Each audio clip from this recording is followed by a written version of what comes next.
Hello everyone, welcome to Angel Smart Classes. कैसे हैं आप सब? चलो प्रेयर करते हैं, सभी हैप्पी रहें और सभी सेफ रहें। चलिए स्टार्ट करते हैं। हम DSSB का पेपर कर रहे थे, हम 5 पार्ट कर चुके हैं हम। ये कौन सा पार्ट है? 6। क्वेश्चन देखिए first, dash is the process focus on the planning part for the man power requirement. किस पे फोकस कर रही है? Man power requirement. Man power requirement क्या होती है? इसको हम कहते हैं ह्यूमन रिसोर्स प्लानिंग, HRP कहते हैं इसको। इसमें क्या किया जाता है, हम HRP में ये देखते हैं फ्यूचर में कितने पर्सन की रिक्वायरमेंट है और कितने हमारे पास हैं और कितने हमें और चाहिए। जैसे मैंने देखा मुझे 120% चाहिए फ्यूचर में, लेकिन अब मेरे पास कितने हैं? 90 है। मुझे 120 चाहिए, 90 है, तो मेरे को 30 क्या है और चाहिए। ये मेरी डिमांड होगी, ठीक है। फिर इस डिमांड को फिर सप्लाई, ये 30% मैं लूंगी कहाँ से? वो हो जाएगी सप्लाई। तो HRP में हम देखेंगे कितने पर्सन की रिक्वायरमेंट है, कितनी हमारी डिमांड है, कितनी हमारी सप्लाई है, कहाँ से उन पर्सन को हम लेंगे। ये सारा HRP में आ जाएगा, ठीक है। ये हो गया हमारा HRP। इसको क्या कहेंगे हम? HRP, ठीक है, जो मैन पावर रिक्वायरमेंट के बारे में बताएगा। And dash is the process of implementation of plan. यहाँ पे फिर हमने प्लानिंग कर ली, हमें इतने पर्सन की जरूरत है, ठीक है। अब मैंने ये तो बोल दिया मुझे 30% चाहिए, तो उसके लिए मैं करूंगी क्या? रिक्रूटमेंट और सिलेक्शन करूंगी, ठीक है। क्या करूंगी? रिक्रूट, एड वगैरह देंगे, ठीक है, और फिर सिलेक्ट करेंगे, तो हमारा आंसर आ जाएगा 1। नेक्स्ट है, विच of the following is not the part of stages of conflict. देखो कंफ्लिक्ट की कौन सी स्टेज नहीं है, पहले हमें स्टेजेस पता होनी चाहिए कंफ्लिक्ट की। कंफ्लिक्ट की फर्स्ट स्टेज है लेटेंट। लेटेंट का मतलब होता है छिपा हुआ। लेटेंट मीन्स छिपा हुआ। अभी कंफ्लिक्ट है, कुछ माइंड में कुछ तुम्हारे चल रहा है, कंफ्लिक्ट सा द्वंद चल रहा है, लेकिन अभी वो छिपा हुआ है, ठीक है। अभी किसी को कुछ भी नहीं पता, अभी छिपा है वो। परसीव्ड मीन्स आपके इनर माइंड में शो, आपको पता लग जाता है, इनर माइंड में आपके हलचल होने लग जाती है, ठीक है। परसीव्ड कंफ्लिक्ट सेकंड नंबर पे। थर्ड पे फेल्ट। अब देखो इसके नाम से ही पता चलता है, लेटेंट है, परसीव्ड है, फेल्ट। फेल्ट मीन्स अब क्या होता है, महसूस होने लग जाता है, ठीक है। जैसे कोई भी डिपार्टमेंट है, मार्केटिंग डिपार्टमेंट है और या कुछ भी, कोई भी डिपार्टमेंट लो, प्रोडक्शन डिपार्टमेंट लगा लो, मार्केटिंग या प्रोडक्शन या सेल्स लगा लो, ठीक है। प्रोडक्शन डिपार्टमेंट है, सेल्स डिपार्टमेंट है, इन दोनों में किसी चीज रिसोर्सेज को लेके, ठीक है, रिसोर्सेज को लेके कंफ्लिक्ट हो सकता है इन दोनों में, ठीक है। ये एग्जांपल ले लो, प्रोडक्शन डिपार्टमेंट और सेल्स डिपार्टमेंट में रिसोर्सेज को लेके हो सकता है। ये कहेगा मुझे रिसोर्स ज्यादा मिलने चाहिए, ये कहेगा मेरे को अपनी सेल्स बढ़ानी है, मुझे और सेल्समैन रखने हैं, तो मेरे को रिसोर्सेज ज्यादा दो, पैसे ज्यादा दो। ये कहेगा नहीं मुझे ज्यादा पैसे चाहिए, तुम सेल्स बढ़ाओगे तो मुझे प्रोडक्शन ज्यादा करना पड़ेगा। तो इन दोनों में क्या हो सकता है? कंफ्लिक्ट हो सकता है। फेल्ट होने लग गया कंफ्लिक्ट। फिर मैनिफेस्ट, ठीक है। मैनिफेस्ट का मतलब क्या होता है? सबको पता चल जाता है, व्यक्त हो जाता है, सबको कंफ्लिक्ट का पता चल जाता है कि हाँ इन दोनों डिपार्टमेंट में भैया खींचातानी चल रही है, ठीक है। जैसे अगर आपको कहीं गुस्सा आ जाता है, जैसे कई बार आपको, ठीक है, पहले आप कई बार मन में गुस्सा, मन में रहता है पहले गुस्सा, फिर जैसे कोई आपसे बात करेगा तो आपने उसको डांट दिया, ठीक है। फेल्ट, जैसे पहले आपके मन में रहा गुस्सा, फिर किसी ने आपसे बात करी तो आपको गुस्सा तो आ ही रहा था, आपने उस पर निकाल दिया, फिर वो फेल्ट हो गया। फिर घर में सभी बंदों को पता चल गया, जैसे ही आपने डांटा भाई, ये वो मैनिफेस्ट कि भाई ये बंदा आज गुस्से में है, ठीक है, वो मैनिफेस्ट, सबको पता चल जाता है इस स्टेज पे। फिर अब क्या करेंगे? उस कंफ्लिक्ट को, दोनों डिपार्टमेंट में कंफ्लिक्ट हो रहा है, उसको सोल्व करेंगे जिसको कहते हैं रिजोल्यूशन, ठीक है। उसको सोल्व करेंगे, या तो सोल्व करेंगे, दो ही सिचुएशन है, या तो देखो बात सोल्व हो जाएगी, सोल्व नहीं होगी तो उसको क्या कर देंगे? सप्रेस, दबा दो। या तो सोल्व कर दो, कहानी खत्म, या तो कहानी खत्म हो जाएगी। सप्रेस, अगर यहाँ दबा दिया, ठीक है, तो कहीं ना कहीं फिर ये उभर के आ सकता है, ठीक है। अब यहाँ पे कंफ्लिक्ट आफ्टर मैथ, इसके कंफ्लिक्ट के इम्पैक्ट क्या होगा बाद में? जब कंफ्लिक्ट या तो देखो सोल्व हो गया तो कहानी खत्म, अगर सोल्व नहीं हुआ, सप्रेस कर दिया आपने, तो फिर वो किस में कन्वर्ट हो जाएगा? लेटेंट कंफ्लिक्ट, फिर दोबारा से स्टेज शुरू हो जाएगी, ठीक है। अब देखो कौन सा स्टेज नहीं है। देखो परसीव्ड कंफ्लिक्ट तो है, माइंड में जब आ जाता है, फेल्ट है, फील भी होने लग जाता है जब, लेटेंट में छिपा हुआ है, ये तीनों तो हैं। जो हमारा क्या नहीं है? इंटरपर्सनल नहीं है, ठीक है। तो हमारा आंसर क्या आएगा? Interpersonal conflict. इंटरपर्सनल कंफ्लिक्ट क्या होता है? ये कंफ्लिक्ट का क्या है? टाइप है, ये स्टेज नहीं है, कंफ्लिक्ट की स्टेज नहीं है, ये एक टाइप है। यानी दो बंदों में लड़ाई हो रही है, ठीक है, दो पर्सन है ए और बी, इनके बीच में कोई झगड़ा हो गया, वो कंफ्लिक्ट हो गया, ठीक है, डिस्प्यूट हो गया, तो उसे कंफ्लिक्ट कह सकते हैं हम। ए और बी इंटरपर्सनल हो गया, ठीक है, ये इंटरपर्सनल। नेक्स्ट है हमारा, research and development cost for new products are देखो रिसर्च एंड डेवलपमेंट कॉस्ट आपने लगाई, देखो रिसर्च एंड डेवलपमेंट, आपने रिसर्च करी, पैसा लगा दिया, वो रिसर्च पे जो पैसा लगाया आपको वापस मिलेगा क्या? नहीं, वो होती है हमारी संक कॉस्ट। संक कॉस्ट को क्या कहते हैं? डूबत कॉस्ट, जो डूब गई, ठीक है, जो डूब जाए कॉस्ट उसको कहते हैं संक में डूबना होता है ना, तो डूबत कॉस्ट जो डूब गई, जो हमने पास्ट जो कर दी, जो पास्ट में हो चुकी और जिसको हम रिकवर नहीं कर सकते, ठीक है, वो होती है संक कॉस्ट। रेलिवेंट कॉस्ट होती है इसकी बिल्कुल अपोजिट, जो फ्यूचर में होएगी, जो है नहीं बट फ्यूचर में होएगी, संक की बिल्कुल अपोजिट। ज्वाइंट कॉस्ट, जब आप मल्टीपल प्रोडक्ट बना रहे हो, 2 3 4 प्रोडक्ट बना रहे हो, तो उनकी सबकी कॉस्ट हमने सेपरेट नहीं किया, तो वो ज्वाइंट कॉस्ट। कन्वर्जन कॉस्ट, जब रॉ मटेरियल को आप प्रोडक्ट में बना रहे हो, वो होती है कन्वर्जन कॉस्ट। कन्वर्जन में डायरेक्ट मटेरियल भी ले लेंगे और ओवरहेड भी ले लेंगे। देखो सिंक कॉस्ट क्या होती है? जो पैसा आपने क्या किया, स्पेंट, खर्च कर चुके हो, ठीक है, और कैन नॉट बी रिकवर्ड, अब वो आपको नहीं मिल सकता, जैसे रिसर्च एंड डेवलपमेंट की कॉस्ट होगी। कन्वर्जन कॉस्ट क्या होती है? मैन्युफैक्चरिंग और production cost, necessary to convert raw material into product में कन्वर्ट करेगी। इसमें क्या क्या आएंगे? डायरेक्ट लेबर कॉस्ट, ठीक है, डायरेक्ट एक्सपेंसेस और मैन्युफैक्चरिंग ओवरहेड आ जाएंगी। रेलिवेंट कॉस्ट क्या होती है? जो फ्यूचर में होगी, जो डिफरेंट होगी डिफरेंट अल्टरनेटिव्स के लिए, और डिसीजन में हेल्प, डिसीजन में तो सारी हेल्प करती हैं वैसे, ये डिसीजन में भी हेल्प करेगी, ठीक है। तो हमारी अब कौन सी थी? रिसर्च एंड डेवलपमेंट वाली, sunk cost. What is the significance of A cumulative preference share? देखो एक इक्विटी शेयर्स होते हैं और एक प्रेफरेंस शेयर होता है। कम्युलेटिव का मतलब होता है इकट्ठा, ठीक है, इकट्ठा होना, या आप कह सकते हो जमा होना, ऐड होना। भाई मेरे पास प्रॉफिट है, 100 करोड़ का प्रॉफिट हुआ, तो मैंने क्या करा? प्रेफरेंस वालों को डिविडेंड दे दिया। नेक्स्ट ईयर मेरे पास प्रॉफिट नहीं हुआ, मेरे को लॉस हो गया, अब मैं डिविडेंड कैसे दूं? तो फिर नेक्स्ट ईयर मेरे को प्रॉफिट हुआ, तो जो ये लॉस वाला डिविडेंड मैंने नहीं दिया ना, तो अब मैं इनको यहाँ दे दूंगी, तो इनका डिविडेंड क्या हो गया? इकट्ठा हो गया, ठीक है। इसमें डिविडेंड क्या होगा? इकट्ठा हो जाता है। अगर आप नहीं दोगे तो फिर आपको पे करना पड़ता है। क्या आंसर आएगा इसका? देख टिक किया ही हुआ है इसमें। तो if the company can not afford to pay dividend 1 year, अब मैं यहाँ पे डिविडेंड नहीं दे पाई क्योंकि लॉस था, तो वो क्या होगा? डिविडेंड मिस हो गया, तो can be paid out future profit.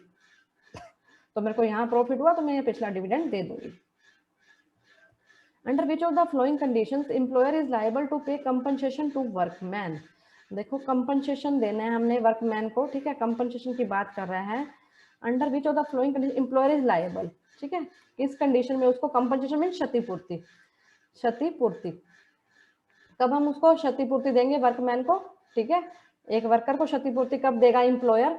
देखो if there is personal injury to workman, जब उसको पर्सनली कोई चोट लग जाए काम करते हुए, ठीक है। If injury is caused by an accident at work place, कोई एक्सीडेंट हो गया, ठीक है, तो देगा वो। If the accident is caused by disobedience of the employees, देखो भाई सेफ्टी मेजर उन्होंने जैसे ही कुछ फायर वाले सिस्टम लगा रखे, जैसे ही फायर होगी तो उन्होंने बता रखा है कि ये गेट एग्जिट है, यहाँ से एग्जिट कर जाना, फायर अलार्म बजा देना, या मशीन को ऐसे यूज करना है, ऐसे नहीं यूज करना है।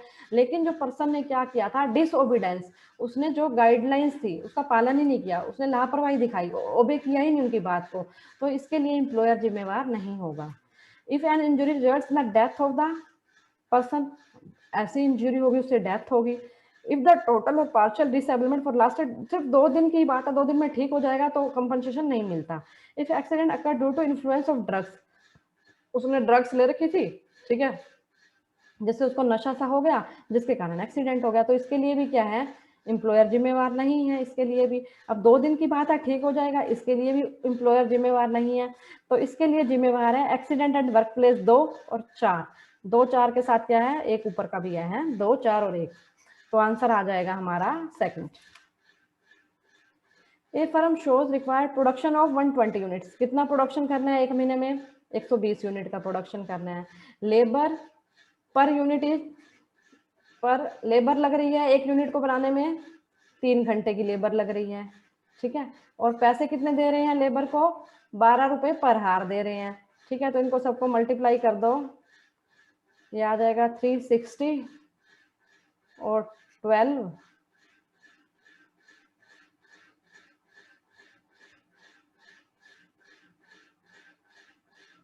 यही आ जाएगा ना, ये आ जाएगा 4320, 4320।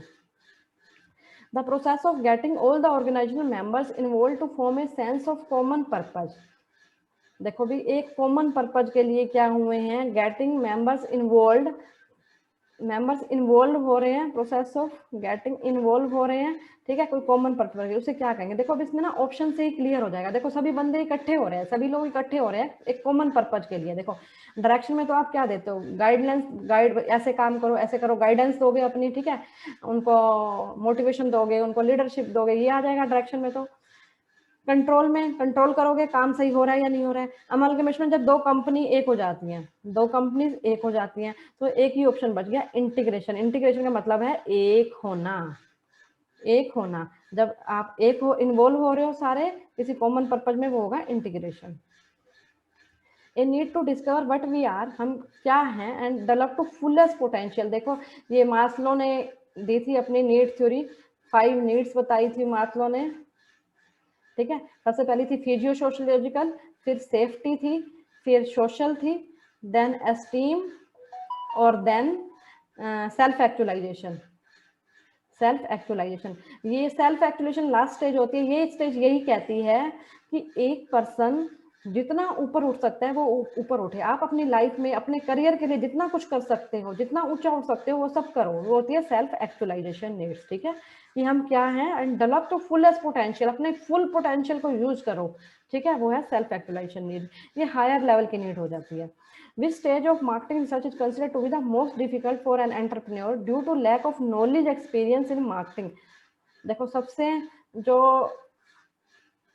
मोर डिफिकल्ट स्टेज क्या होती है, देखो ये स्टेजेस है, मार्केटिंग रिसर्च की स्टेजेस है। सबसे पहले क्या होनी चाहिए, आपको पता होनी चाहिए आप प्रॉब्लम क्या है, ठीक है, प्रॉब्लम आपको पता लगी, फिर आप अपने ऑब्जेक्टिव बनाओगे, इस प्रॉब्लम के अकॉर्डिंग क्या बनाओगे, अपने ऑब्जेक्टिव सेट करोगे, ऑब्जेक्टिव सेट हो गया, फिर रिसर्च डिजाइन करोगे, ठीक है। आपको फिर कलेक्ट डाटा, डाटा कैसे कलेक्ट करना है, प्राइमरी सोर्स से लेना है या सेकेंडरी सोर्स से डाटा लेना है, डाटा आप कहाँ से लोगे।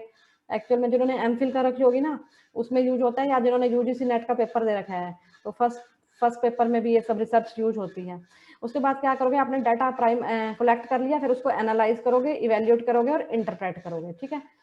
तो जो सबसे डिफिकल्ट स्टेज होती है वो होती है ऑब्जेक्टिव वाली, defining the purpose of objective. सबसे डिफिकल्ट स्टेज क्या होती है, ऑब्जेक्टिव वाली। सारी क्या है, मार्केटिंग रिसर्च की स्टेजेस हैं, ठीक है, ये क्या है, मार्केटिंग रिसर्च की स्टेजेस हैं। तो डिफिकल्ट कौन सी होगी, objective. A personality attribute that major degree to which people believe that they control their own fate. अपने own fate means अपने भाग्य को आप कंट्रोल कर सकते हो, ठीक है। कहता है कि पर्सनैलिटी का एट्रीब्यूट है, कौन सा ऐसा एट्रीब्यूट है पर्सनैलिटी का कि जो ये कहता है कि आप अपने भाग्य को कंट्रोल कर सकते हो, वो है हमारा इंटरनल लोकस। देखो इंटरनल लोकस क्या कहता है, इंटरनल लोकस ये कहता है कि they have control over the event that influence their lives. भाई आपका जो इवेंट है, आप कुछ भी कर रहे हो, आप एग्जाम देने जा रहे हो, तो आपको पूरा विश्वास है कि हम कंट्रोल कर सकते हैं इस इवेंट को, कैसे अच्छे से तैयारी करके, ठीक है। तो वो होता है लोकस ऑफ कंट्रोल। ये लोकस ऑफ कंट्रोल 2 टाइप का होगा, एक होता है इंटरनल कंट्रोल और एक होता है एक्सटर्नल कंट्रोल, ठीक है।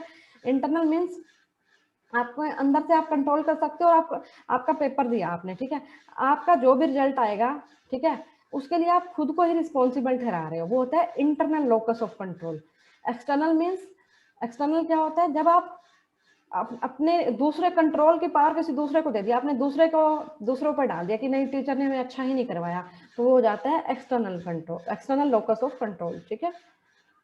इंटरनल, जब आप खुद पे अपने ये रिस्पॉन्सिबिलिटी लेते हो कि हम अपने कोई भी इवेंट है हम कंट्रोल कर सकते हैं, ठीक है। जब खुद नहीं कंट्रोल करेंगे, बाहर से कंट्रोल हो रहा है, एक्सटर्नल, दूसरों पे रिस्पॉन्सिबिलिटी डाल दी आपने, वो एक्सटर्नल हो गया। A dash is the joining of 2 firms. देखो क्या हो रही है यहाँ पे, कीवर्ड को पकड़ लिया करो, आधा क्वेश्चन वैसे ही हो जाता है।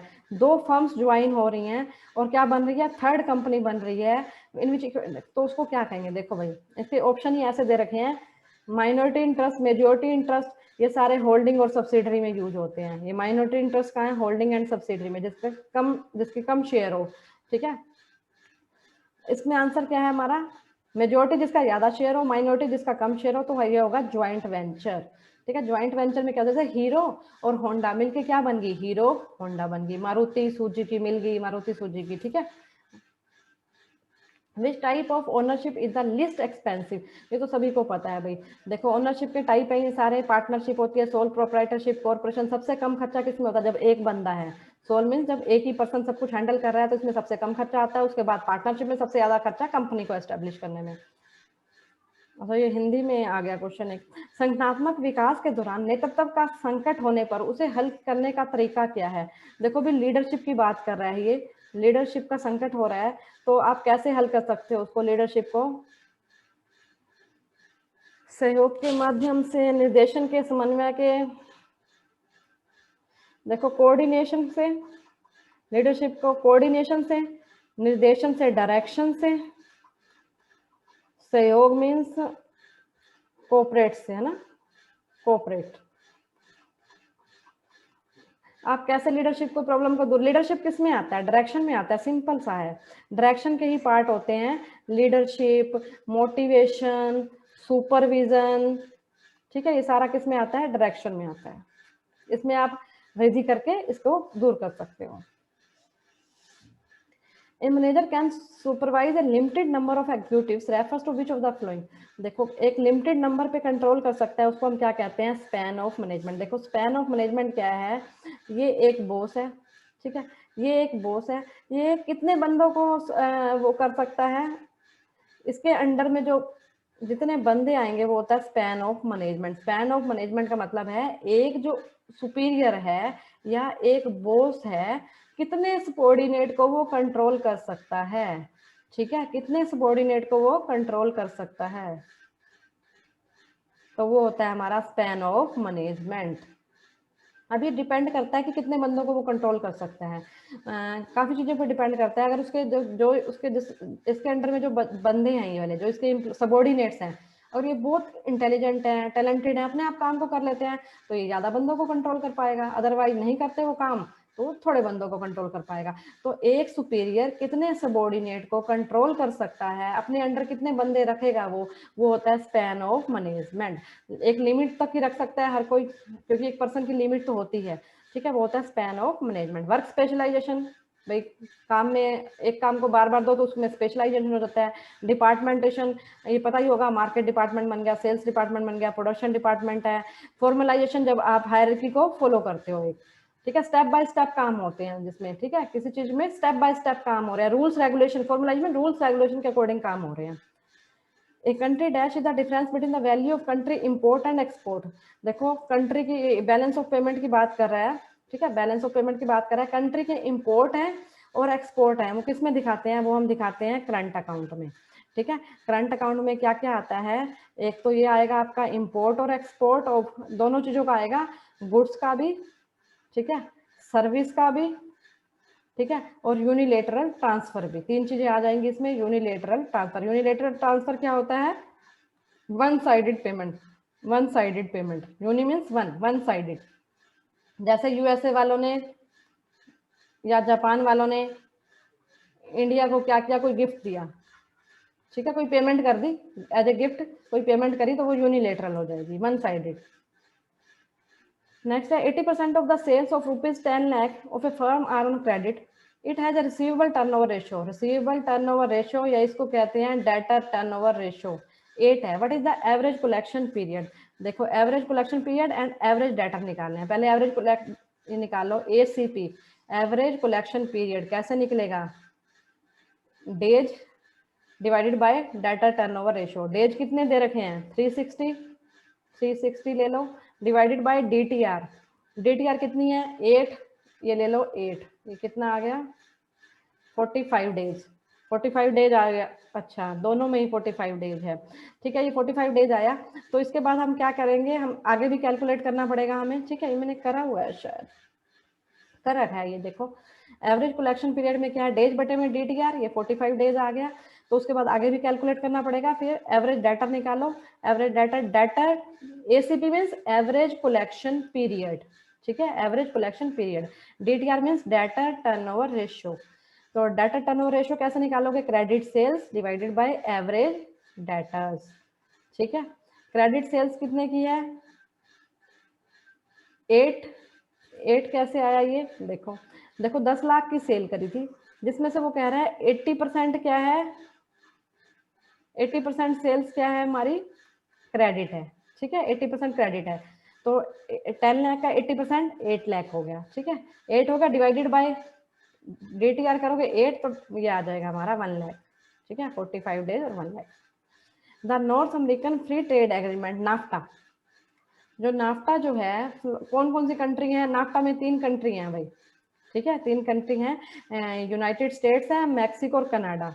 यूनाइटेड स्टेट्स, कनाडा और मैक्सिको। कब बना ये आया था 1 जनवरी 1994 को नाफ्टा आया था। A dash is a separate entity that involves a partnership between 2 or more active participants। वही क्वेश्चन आ गया, देखो पार्टनरशिप हो रही है 2 और 2 से ज्यादा की, उसको क्या कहते हैं हम, ज्वाइंट वेंचर कहते हैं, ठीक है। मर्जर में क्या होता है, जब 2 बिजनेस मर्ज हो जाते हैं, बिजनेस 2 मर्ज हो रहे हो, चले चलाई बिजनेस होते हैं जो आपस में जो पहले से ही एग्जिस्ट करते हैं वो मर्ज हो रहे होते हैं। फ्रेंचाइज में जैसे आपने हल्दीराम की देखी होगी, ठीक है, हल्दीराम की क्या है, आप फ्रेंचाइज ले सकते हो, ठीक है, तो आपको इनको कुछ प्रॉफिट देना पड़ता है अपना, तो वो जैसे KFC हो गया, मैकडी हो गया, इनकी सबकी फ्रेंचाइज मिल जाती है। लिवरेज बाय आउट क्या होता है, लिवरेज देखो, लिवरेज बाय आउट, देखो आप कुछ बाय करो, किसी कंपनी को आप एक्वायर कर रहे हो, ठीक है, एक्वायर कर रहे हो, बट आपके पास पैसे नहीं है, तो पैसे आपने क्या ले लिए, किसी कंपनी को खरीद रहे हो, पैसे नहीं है तो पैसे आपने उधार ले लिए, वो होता है लिवरेज बाय आउट, ठीक है। अब हमारा कौन सा रह गया, ये सारे हो गए हमारे। उसके बाद नेक्स्ट है, which one of the following is the traditional approach for costing. Traditional approach कौन सी है कॉस्टिंग की, ट्रेडिशनल अप्रोच है हमारी, सबसे पहले जो ट्रेडिशनल आई थी वो थी हमारी एब्जॉर्ब कॉस्टिंग। एब्जॉर्प्शन कॉस्टिंग क्या होती है, इसमें सारी कॉस्ट को कंसिडर किया जाता है, फिक्स कॉस्ट है चाहे वेरिएबल कॉस्ट है, सारी कॉस्ट को कंसिडर करोगे इसमें। इसमें क्या करोगे,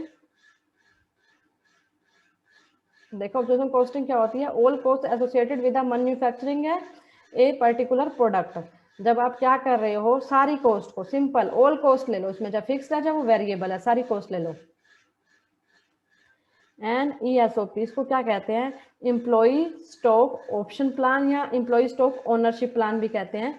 एम्प्लॉई स्टॉक ऑप्शन प्लान क्या है इसमें आप एम्प्लॉय को ये कहोगे कि आप कंपनी के शेयर्स को फ्यूचर में इस प्राइस पे बाय कर सकते हो, यानी कि आप एम्प्लॉइज को शेयर दे रहे हो, तो एम्प्लॉइज को आप क्या बना रहे हो, ओनर बना रहे हो, ठीक है। अगर आप एम्प्लॉइज को ओनर बनाओगे, ठीक है, तो उनमें कैसी फीलिंग्स आएंगी, बिजनेस के लिए लॉयल फीलिंग आएंगी, ठीक है। तो वो मोटिवेट होगा एम्प्लॉइज, क्योंकि उनको पता लग जाएगा कि वर्किंग फॉर देमसेल्फ, आप ओनर बन गए हो तो आप अपने लिए ही तो काम करोगे, फिर मालिक के लिए थोड़ा ना करोगे, तो आप खुद ही मालिक हो, तो ये मोटिवेट होंगे इससे। In which of the following organisation structure a subordinate has to work under more than one boss. देखो भाई, एक से ज्यादा बॉस किसके अंडर में है, देखो लाइन एंड सबसे पुराना था हमारा लाइन ऑर्गेनाइजेशन, जिसमें क्या है, एक लाइन में एक लाइन चलती है, पहले जैसे CEO हो गया, फिर मैनेजर आ गया, ठीक है, फिर उसके अंडर उसका सबऑर्डिनेट आ गया, जैसे मैनेजर के अंडर सुपरवाइजर लगा लो, कुछ भी, ठीक है, ऐसे एक हायरार्की चलती है, जो ये सबसे पुराना था लाइन ऑर्गेनाइजेशन। फिर अब CEO है, इस पे काम का बर्डन पड़ रहा है, या मैनेजर पे काम का बर्डन पड़ रहा है, तो फिर क्या आया, स्टाफ आया, इसकी हेल्प के लिए क्या रख दिया, स्टाफ, यहाँ इसकी हेल्प के लिए क्या रख दिया गया, स्टाफ रख दिया गया, ठीक है। उसके बाद फिर प्रोजेक्ट है, कोई पर्टिकुलर प्रोजेक्ट मिल रहा है, प्रोजेक्ट के अलग अलग प्रोजेक्ट के अकॉर्डिंग ऑर्गेनाइजेशन कर रहे हो, जैसे प्रोजेक्ट A मिल गया आपको, प्रोजेक्ट B मिल गया, उसके अकॉर्डिंग।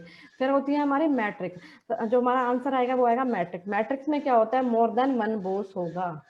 मोर देन वन बॉस कैसे, देखो मैट्रिक में क्या होता है, मोर than one line of reporting managers, यानी कि एक मैनेजर को 1 लाइन रिपोर्ट करनी है, एक से ज्यादा बंदों को रिपोर्ट करनी पड़ेगी, ठीक है। जैसे जनरल मैनेजर आया, इसके अंदर कितने आ गए, प्रोडक्शन, फाइनेंस और मार्केटिंग आ गया इसके अंदर।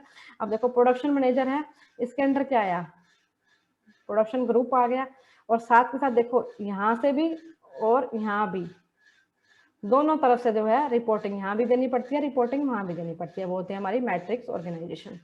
स्पैन ऑफ मैनेजमेंट में be larger in the case of, span of, देखो अभी हमने इसका ऊपर अभी क्वेश्चन किया, स्पैन ऑफ मैनेजमेंट क्या होती है कि एक सुपीरियर अपने अंडर कितने पर्सन को, सबऑर्डिनेट को रखता है, ठीक है। वो लार्जर कब होगी, देखो भैया ये एक पर्सन है, ठीक है, ये कितने, यानी कि लार्जर मीन्स कितने ज्यादा बंदों को रख सकता है। देखो ये जब ही ज्यादा बंदों को रखेगा जब काम बहुत सिंपल हो और सभी को आता हो, तब रख सकता है, ठीक है। काम सिंपल हो, डेली काम वही काम हो रहा हो, नॉन रूटीन टास्क तो इसमें नहीं है, नॉन रूटीन, रूटीन वाला है तो रख सकता है, रूटीन का टास्क है, क्योंकि बार बार वही काम कर रहे हैं तो एम्प्लॉइज को हैबिट पड़ जाती है, तो ज्यादा बंदे रख सकता है वो। ठीक है। सुपीरियर अनपॉपुलर है, अनपॉपुलर सुपीरियर वैसे भी नहीं रख सकता। अनट्रेंड सबॉर्डिनेट, सबॉर्डिनेट को कुछ भी नहीं आता तो आप याद, उनको सिखाना पड़ेगा, तो आप ज्यादा बंदे वैसे ही नहीं रख सकते। हमारे पास एक ऑप्शन बचा कम्पिटेंट। कम्पिटेंट का मतलब होता है योग्य है। अगर आपके एम्प्लॉइज इतने टैलेंटेड हैं, इतने योग्य हैं, अपने आप सब काम कर सकते हैं, तो आप ज्यादा बंदों को अपने अंडर रख सकते हो, उनको सब मॉनिटर कर सकते हो फिर।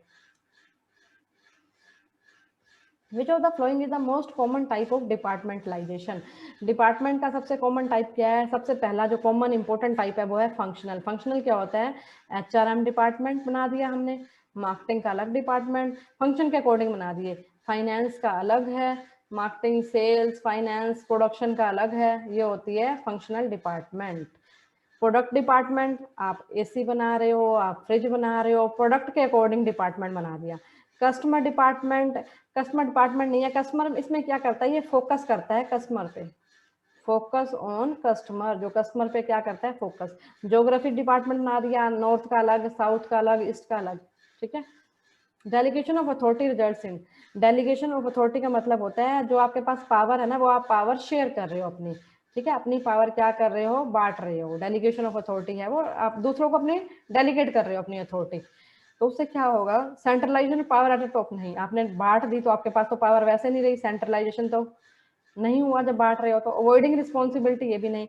एक कॉस्टलीनेस ऑफ डिसीजन नहीं, enabling manager to distribute their work, आपने अब अपनी पावर बांट दी, पावर के साथ साथ ये अपना काम भी तो सब इनसे करवा, जिनको पावर दी वो काम भी तो करेंगे ना, तो आप अपने डिस्ट्रीब्यूट कर सकते हो अपने काम को। A dash is a strong internal stimulus impelling action, कौन सा वो स्टिमुलस है जो एक्शन को, जिससे एक्शन होता है, इम्पेल करता है एक्शन को, जिससे हम एक्शन के लिए प्रेरित होते हैं, वो कौन सा है? Drive, Q, reinforcement, discrimination. इसके एग्जाम्पल, क्यू का मतलब होता है कोई आपको हिंट, संकेत सा मिल रहा है, क्यू नहीं कहते। रीइंफोर्समेंट, किसी ने कुछ अच्छा काम किया तो आप उसको रीइंफोर्स कर सकते हो। रीइंफोर्स दोनों तरीके से भी होता है, पॉजिटिव भी हो सकता है वैसे, या नेगेटिव भी हो सकता है। डिस्क्रिमिनेशन मीन्स पार्शियलिटी वगैरह करनी, तो हमारा क्या आएगा? ये ड्राइव आएगा। ड्राइव क्या है? ये देखो, मोटिवेशन की प्रोसेस है।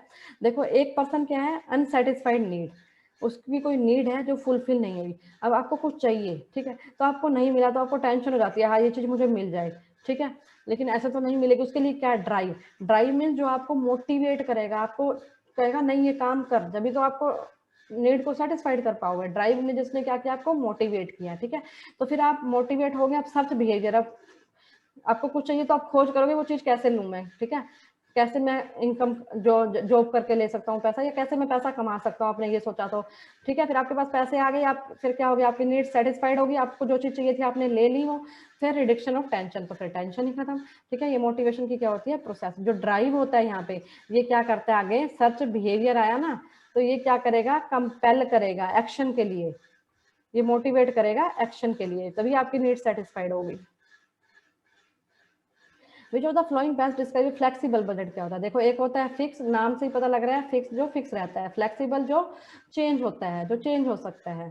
ठीक है, तो फ्लेक्सिबल बजट वो होता है जिसको आप चेंज कर सकते हो। देखो, फ्लेक्सिबल बजट वो बजट होता है जो एडजस्ट कर सकते हो आप, जिसमें चेंजेस कर सकते हो वॉल्यूम में या एक्टिविटी में। ठीक है, वॉल्यूम या एक्टिविटी में। अब जो इसके ऑप्शन है, budget which is prepared using a computer spreadsheet model, ऐसा नहीं है कंप्यूटर के आप मॉडल बना रहे तो वो फ्लेक्सिबल हो गया, वो तो फिक्स भी बना सकते हो आप। A budget of variable production cost only, जिसमें क्या लेते हो आप? वेरिएबल प्रोडक्शन लेते हो? नहीं, इसमें सेमी वेरिएबल भी, फिक्स भी, ये भी लोगे। A budget which is updated with actual cost and revenue as a during the budget period, नहीं, इसका आंसर आएगा लास्ट वाला ही बच गया। A budget which show the cost and revenue different level of activity, देखो हमने यही तो डेफिनेशन में पढ़ा था, अभी इसकी जो डेफिनेशन करी थी हमने, यही तो हमने देखा, जो चेंज कर सकते हैं डिफरेंट लेवल ऑफ वॉल्यूम और एक्टिविटी। ठीक है, नेक्स्ट है, when product can not be easily differentiated, जब आप प्रोडक्ट को इजिली डिफ्रेंशिएट ही नहीं कर सकते हो। ठीक है, आप प्रोडक्ट को ज्यादा, देखो एक प्रोडक्ट ए, एक प्रोडक्ट बी, इन दोनों में कोई डिफरेंस ही नहीं है, सेम सेम है, आप डिफरेंस ही नहीं है तो प्राइस का डिफरेंस भी नहीं होगा फिर, क्योंकि अगर प्राइस का डिफरेंस हुआ तो अगर ये महंगा हो गया तो लोग इसको लेना शुरू कर देंगे। जब प्रोडक्ट सेम हो तो प्राइस में डिफरेंस भी नहीं होगा। There is a little room for price variation from the competition. ठीक है, आंसर पे टिक कर ही रखा है। Stock price of XYZ limited is trading at ₹60, price कितना है? 60। Expected to declare dividend, dividend कितना दे रहे हैं हम, dividend 6। And expected to growth rate कितनी है 12%। What is the cost of equity, cost of equity क्या है, देखो तो हमने कॉस्ट ऑफ इक्विटी निकालना है कि ई निकालनी है, इसका फॉर्मूला होता है, फॉर्मूला याद कर लो, dividend divided by price plus में ग्रोथ। डिविडेंड हमारा है 6, प्राइस है हमारी 10, प्लस में ग्रोथ है हमारी 12%। इसको सोल्व कर लो, देखो ये फॉर्मूला याद होना चाहिए जब भी क्वेश्चन होगा, अदरवाइज तो होगा ही नहीं, वरना तो फिर तुक्का है, लग गया तो ठीक, नहीं लगा तो ठीक। देखो 6/10 1/10 हो जाएगा, प्लस में 12% है, 100 लगा देंगे परसेंट के लिए, तो ये इसको सोल्व करोगे आ जाएगा 22%। A form of security analysis that attempt to forecast the movement of prices of security based on its historical price। देखो इस लाइन को पकड़ो, historical price, historical price का मतलब क्या होता है, पास्ट, पास्ट के प्राइस को देखा, ठीक है, आपने फोरकास्ट कर दिया, उस फोरकास्ट का मतलब क्या होता है, आपने आगे अनुमान दे दिया मूवमेंट का प्राइस का। जैसे देखो आपने ये देखो, ये प्राइस है किसी चीज का, ए प्रोडक्ट का, हर साल क्या हो रहा है, ये पहले 5% बढ़ा, 10% बढ़ा, फिर 15% बढ़ा, फिर 20% बढ़ा। अब आगे आप मेरे को खुद बताओ अब क्या होगा, तो आप खुद कहोगे देखो ये सारे अप हो रहे हैं, तो आपने बता दिया जी ये बढ़ेगा, बिल्कुल सही। फिर देखो 5, 10, 15, 20, अब आपने मेरे को क्या बता दिया, 25% बढ़ेगा, बिल्कुल ठीक, सबने ये बता ही दिया होगा, ठीक है। तो ये क्या होता है, हमने पास्ट को देखा और फिर फोरकास्ट कर दिया मूवमेंट का, प्राइस का, तो वो होती है हमारी टेक्निकल एनालिसिस। उसको क्या कहते हैं, टेक्निकल एनालिसिस। देखो जो ये एनालिसिस होती है 3 टाइप की होती है, फंडामेंटल, टेक्निकल और क्वांटिटेटिव। टेक्निकल में ये होती है कि आपने जो अपने न्यूज में बिजनेस न्यूज होती है ना, जो एक्सपर्ट आते हैं, एक्सपर्ट्स बताते हैं ना इसके प्राइस अप जाएंगे डाउन जाएंगे, वो क्या करते हैं, वो यही तो करते हैं, क्या करेंगे, पास्ट प्राइस को देखेंगे, ठीक है, और फिर फोरकास्ट कर देते हैं। फंडामेंटल क्या होता है, जिसमें हम फाइनेंशियल स्टेटमेंट से देखते हैं, जिसमें हम क्या देखते हैं, फाइनेंशियल स्टेटमेंट देखते हैं, ठीक है, और उसके बेस पर डिसीजन एनालिसिस करते हैं, फाइनेंशियल स्टेटमेंट के बेसिस पे एनालिसिस करेंगे। क्वांटिटेटिव का जहाँ भी क्वांटिटेटिव यूज होती है उसका मतलब होता है डाटा, जब कोई डाटा के बेस पे आप क्या कर रहे हो, सिक्योरिटी का एनालिसिस कर रहे हो, ठीक है, सिक्योरिटी का एनालिसिस कर रहे हो, तो हमारा क्या आएगा इसमें, टेक्निकल एनालिसिस आ जाएगा। बच्चों अगर वीडियो अच्छी लगती है ना तो वीडियो को लाइक शेयर भी क्या करो, ठीक है, लाइक शेयर भी क्या करो, और जो चैनल पे नए हैं वो चैनल को सब्सक्राइब भी कर लीजिए। और अगर पीडीएफ चाहिए तो मेरे को बता देना, मैं टेलीग्राम पे पीडीएफ भी डाल दूंगी, कोई प्रॉब्लम नहीं है, टेलीग्राम पे पीडीएफ भी इसकी डाल दूंगी, अगर आपको चाहिए तो कमेंट करके मेरे को बता देना, ठीक है। ठीक है, तो हमारा हो गया ये। Thank you so much for listening and watching.